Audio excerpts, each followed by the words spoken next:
YouTube. This is Dave with SpinnerX Studios, and welcome to another comic book video.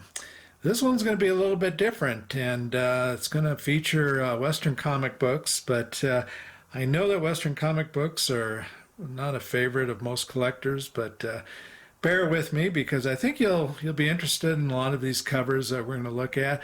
But also we're going to do a quick room tour of one of my bedrooms, and we call it the cowboy room. Both my wife and I are into Western stuff. As I've mentioned before, I grew up in the Colorado mountains, very active in fishing and camping and backpacking. And in fact, where we lived up in the mountains right across the highway from us was a cattle ranch. And so in the spring we would go over and help the rancher with various duties regarding the cattle, giving them their inoculations and what have you. And so I've always enjoyed Western art, and my wife, she grew up in Indiana, but she's also always enjoyed Western stuff. She's very much a collector of Indian jewelry. So we have a room here, and we'll take a quick tour before we look at comic books, that you're going to see is decked out in some Western collectibles, primarily relating to child Western clothing, and also cap guns and holsters and what have you that a lot of us, especially little boys, had as a kid running around playing cowboys and Indians. So let's take a quick look at the room here. And I'm going to move into this little gun rack here, S-bar S gun rack, and those two guns there are my BB guns. The one on the bottom was my earlier gun, and then I have this more updated gun that you see towards the top. And here are some watch straps, Western motif still in their package. And then here we have a tin toy of a Western kind of main thoroughfare of a old Western town, with some plastic pieces of cowboys and Indians and cattle. And then let me kind of pull around here and do a shot of the room. This is a mannequin, a little cowgirl that my wife put together with authentic clothing. And if you can see, I'll try to maybe zoom in here a little bit. She has a little cap gun holster and 6-shooter on her hip.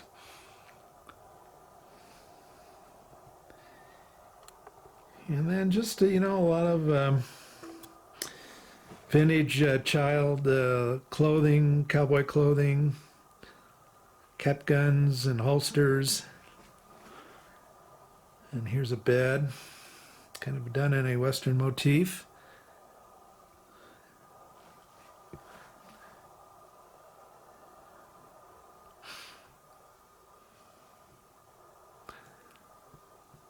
That's a Roy Rogers quick shooter hat, and with its original box. It's got a little compartment inside where when you push the button, a little gun pops out.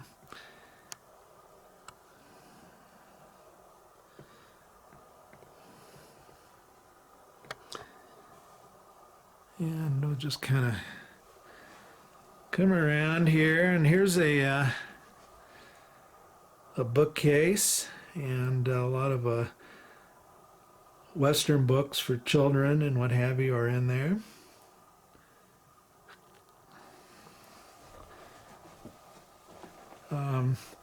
This little cowgirl outfit was given to us by a good friend of ours that she had when she was just a little girl.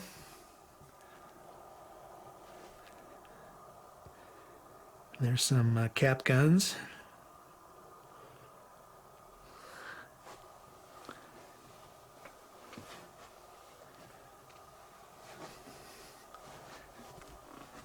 And then finally a decorative child's chaps.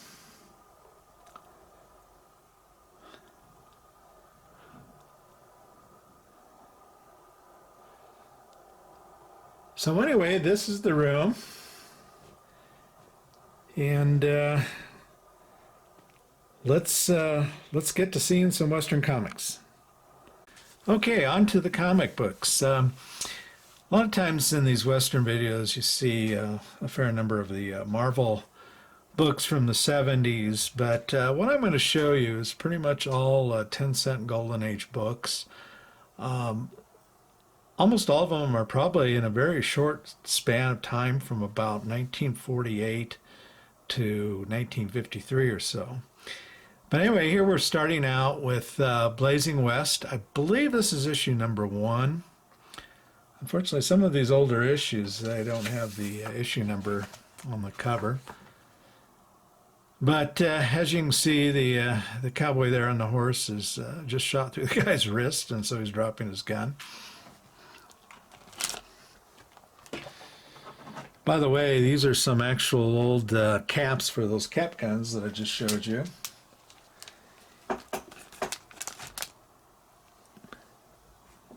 This is a Dick Cole, Volume 1, Number 6.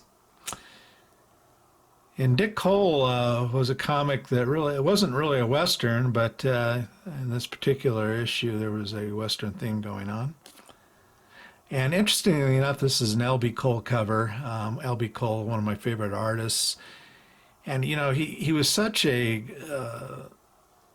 versatile artist. You know, as you know, he did horror and he did funny animal books and romance, and he really could adapt his style, I think, to pretty much anything. Some of his horror covers are really, really quite good.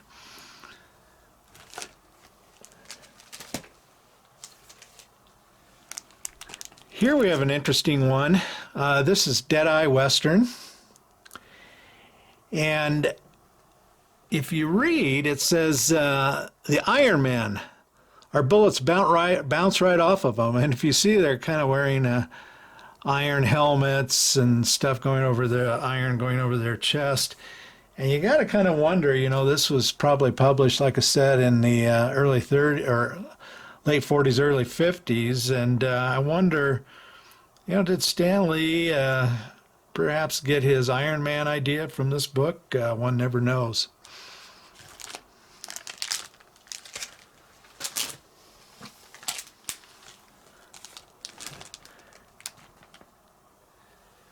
And here's Cowpuncher, a relatively short-lived series.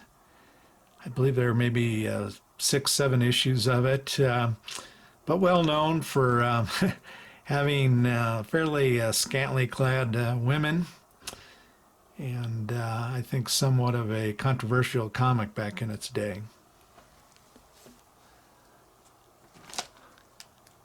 This is issue number 4, by the way. And it was published by Avon Comics.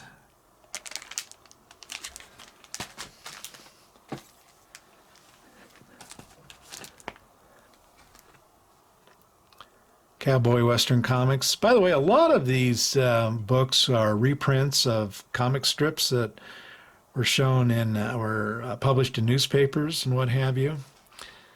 And I tend to buy my Western comics just based on the cover, whether I like the cover or not. And here's obviously a classic scene in a barroom setting.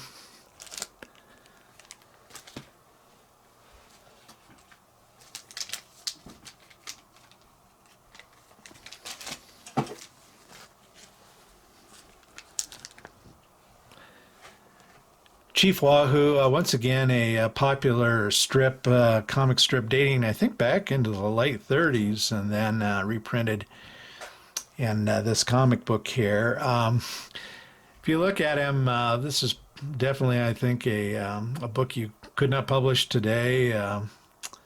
certainly not a politically correct depiction of an American Indian. By the way, it was American News Company is the distributor, and so this one's actually from 1943, one of the older ones I'm showing. But the Indian woman there, her name was, and I've got it on the back here, Minnie Hacha. So, not a particularly Indian name, but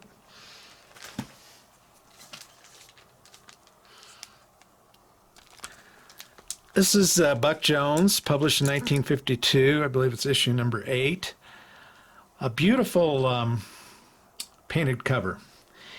And I think the artist is a guy by the name of Ernie Nordley.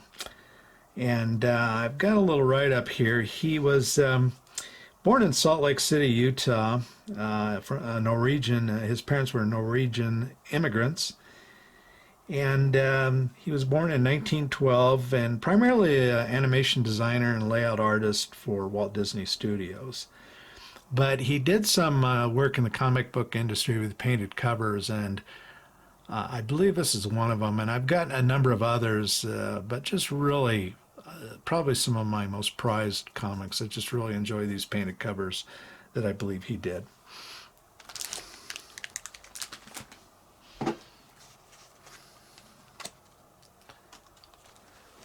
This is Western Fighters, Volume 1, Number 4 from 1948. And I don't know if you can tell, but you got the sheriff here, and this is evidently his house over here, and there's his wife. Finish up, Pa, supper's ready. I don't know if you got all kinds of bullets flying, but he's just standing there like it's nothing.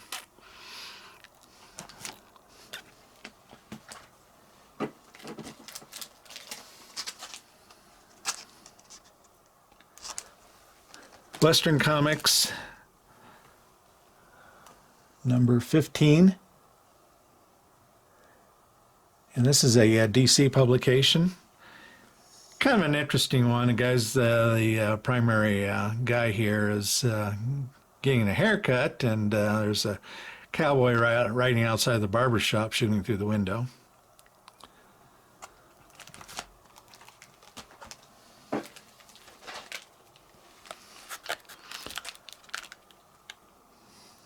Straight Arrow, number 6.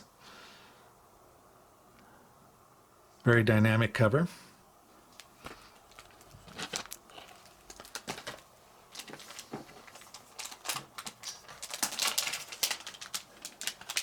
Another DC Western Comics.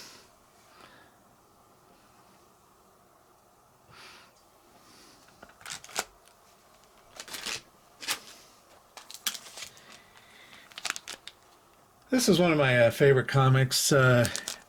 It's Western Fighters, Volume 1, Number 3 from 1948. And I really like the art. It's got a lot going on. First of all, it starts out with you got kind of a yellow moon outside there. But then if you look carefully, you've got a guy who's tied up and a gunfighter here that's got a hold of him. And if you notice, it's the same guy that's on the wanted reward poster in back of him. But to add interest to the cover, if you look, we've got a poisonous snake coming out of a barrel there, about to strike the bad guy. So very, very interesting cover with a lot going on. Kind of tells a story in of itself.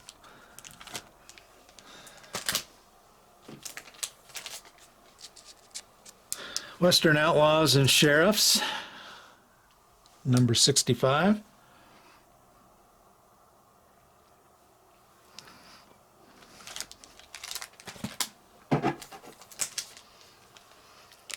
Gunslinging Galoots, Western Crime Busters, number 2. I don't know what a galoot is, but it's a term they like to use back in the Western days.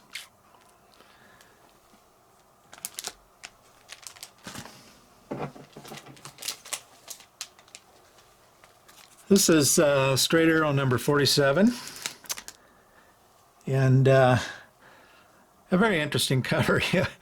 You've got an American Indian here going off on skis, going off of a cliff, and he's evidently trying to catch this Indian who's fallen from some kind of height above. Now, it looks like he's probably going to get him. Now, whether he sticks the landing or not, I'm doubtful about that.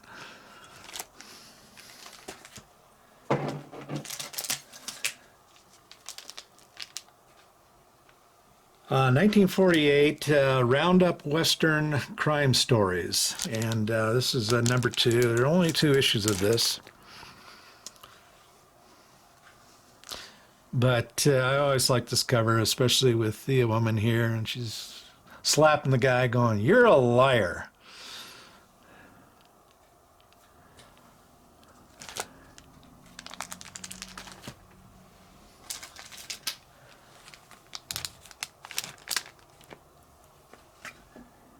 Okay, and here's Buster Crabb number 7.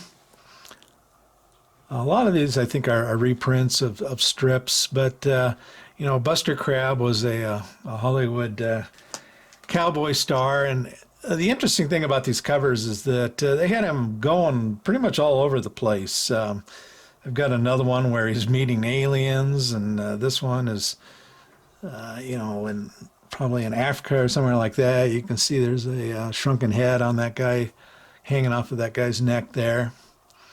But just kind of crazy covers for an American cowboy.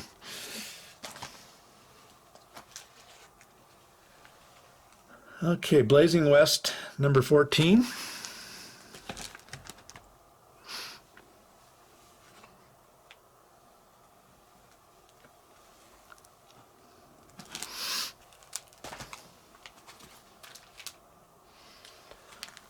Longbow Indian Boy.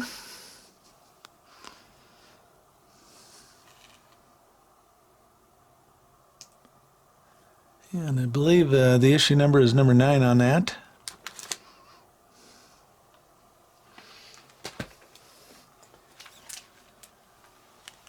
And here's a Rangers Comics for you Golden Age collectors, a series you probably recognize. Started out with World War II materials, and at some point in its run went to Western. And this was issue number 65, I believe, yep.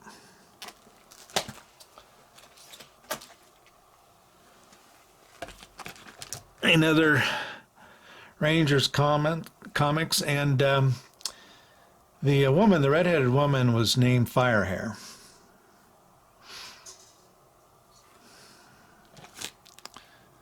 And that was, let's see, issue number 62.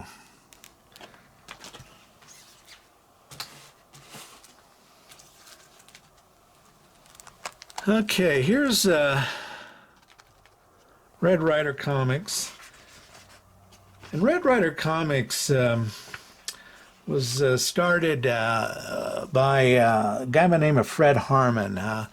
Fred Harmon, a very well-known cowboy artist, grew up in Pagosa Springs, Colorado, which is kind of in my area. Pagosa Springs is in the southern part of the state, and was a big ranching community. So he grew up with cattle and horses, and was a self-taught artist. And Red Ryder, I'm sure you probably recognize the name. It was a very popular comic strip, and licensed the name Daisy Red Ryder BB guns. Probably have heard of those. So it was a very heavily licensed property.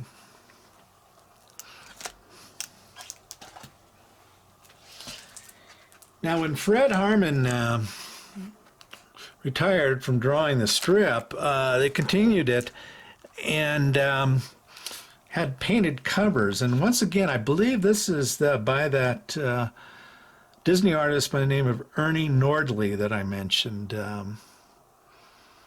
But even my wife just really, I think she really likes these painted covers. They're just really so well done.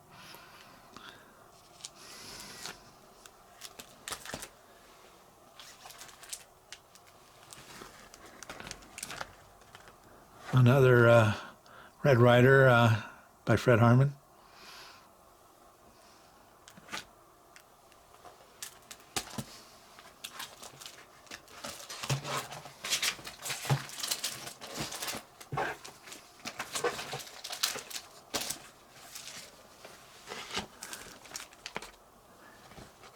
Prize Comics Western started out as Prize Comics, I think, as a superhero comic book, but then when the Western craze hit, it transferred into a Western comic book for a while. This is issue number 97. As you can see, there's a mountain lion about to jump on the boys, except the Indian behind him sees it and is about to shoot his arrow.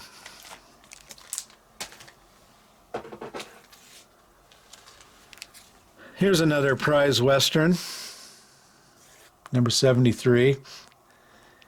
And this particular cowboy rode his horse right into the bar and started shooting. I'm sure they had a policy of no horses allowed.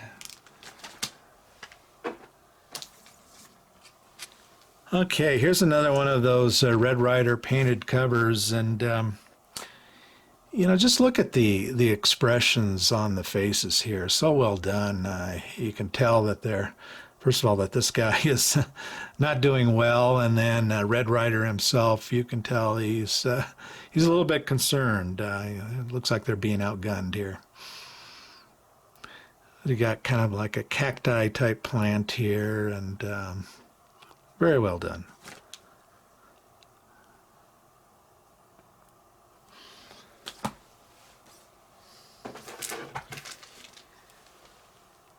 This is number 7 of Longbow Indian Boy.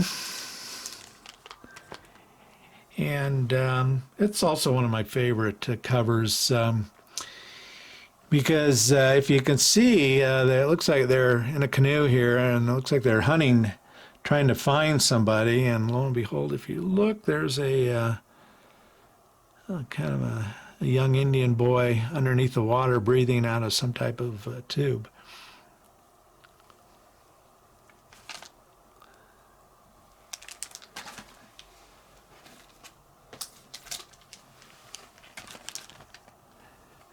Another Red Rider comic, Chuck Wagon Scene.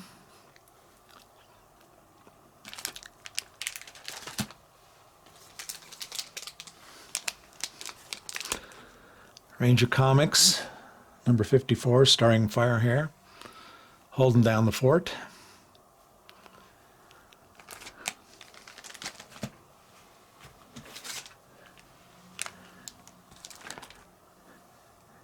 Indian Braves, from 1951. This was issue number 3.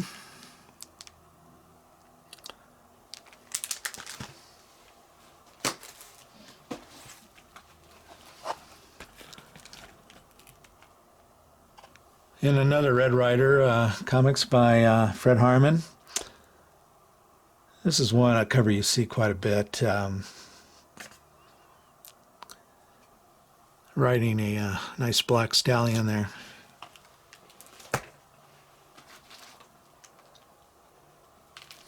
Western Adventures.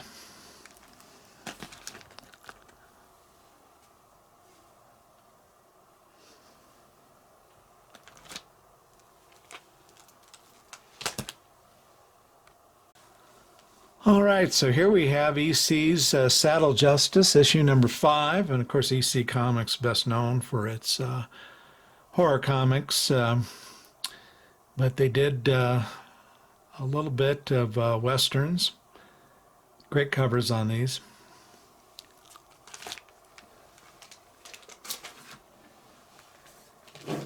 And we've even got some romance comics, Target Western Romances, and I believe this is issue number 106. Used to be Target Comics, and then for a couple issues went into Western Romances. And LB Cole cover once again,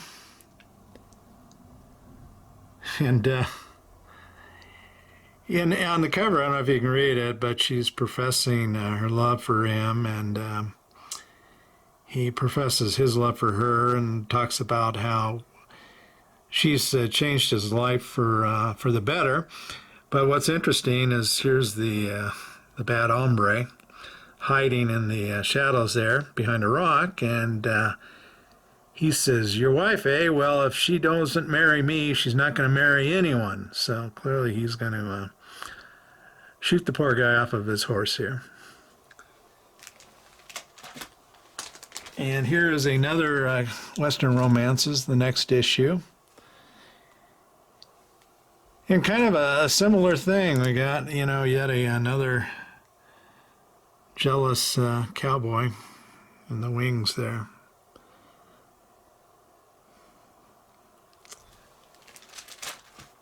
And then the third volume of this series, Flaming Western Romances. Another L.B. Cole cover.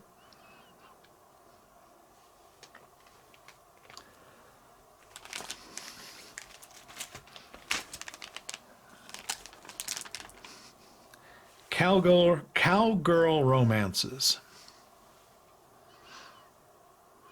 And there's the cowboy kissing a woman, and the jealous woman hiding behind the tree.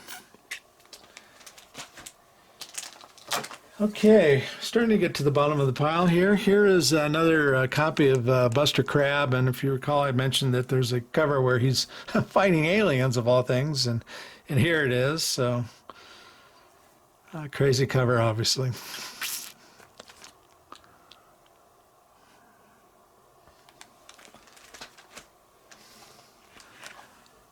And here's your typical cover of damsel in distress on the train tracks and the cowboy hero about to save her.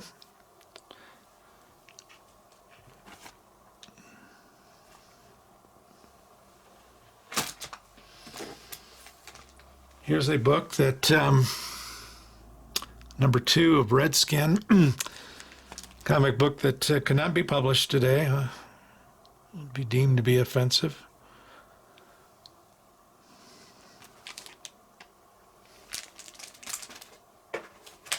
And yet another, let's see, this is issue number 1 of Red Warrior, probably yet another comic book that would be deemed to be offensive.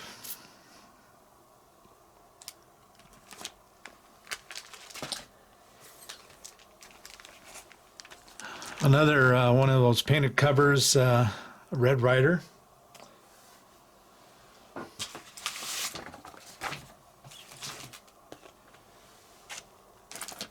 And we're down to our last 2.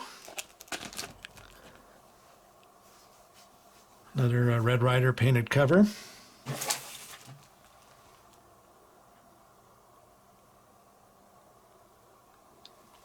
And then finally, going to move into the early 70s with the Sundance Kid by Skywald Comics. And Skywald Comics had a short lifespan in the comic book industry. They're best known for actually horror anthologies, black and white comic magazines. And I want to just talk a little bit quickly about a little history of the company. First of all, some of the comic professionals who produce work for Skywald are kind of the who's who of the comic industry. Jerry Conway, Steve Englehart, Doug Moench, I hope I pronounced that right, Dave Sim, Len Wein, Marv Wolfman, popular Marvel writers and editors, artists Rich Buckler, Vince Coletta, Bill Everett, Bruce Jones, Sid Shores, Chick Stone, and even John Byrne published his first professional story in Skywald's Nightmare number 20. But the interesting thing regarding their short-lived comic book series, and I want to read this. Editor Al Houston, I believe, is in an interview given shortly before his death of a heart attack on January 6, 2004, asserted that the demise of Skywald was caused by Marvel and Marvel's distributor. And this is a quote. He says, our issues were selling well and some sold out. Such returns as we received were shipped overseas, mainly to England, where they sold out completely.